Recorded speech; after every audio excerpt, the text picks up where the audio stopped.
what is your message to those who care about who was lost here in Orlando about why you can create change that will matter? Well, I think you just look to the families in Sandy Hook. Those families, in the end, became a force for changes in our gun laws that would have saved others' lives.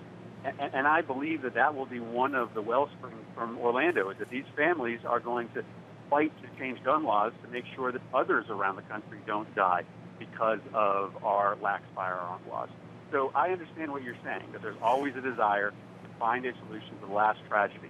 But I think you will find that the families coming out of Orlando are going to be fighting for laws that will prevent a multitude of other gun tragedies around the country. There are 80 people dying every single day. There's the equivalent of an Orlando and a half every day in this country.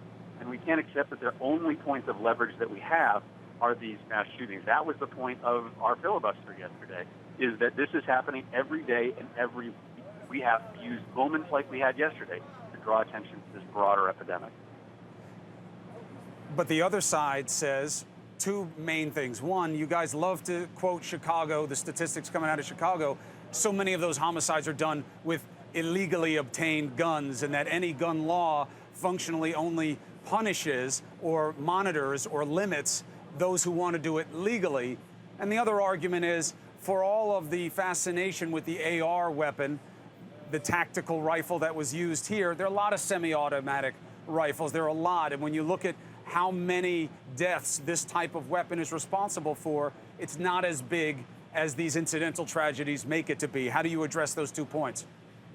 Well, listen, for people that make that argument, come to Sandy Hook and tell the families there that the impact of the AR-15 and those style weapons isn't meaningful. The fact is there are 20 dead kids in Newtown because a weapon of immense military power came into that school and killed every single child that it hit.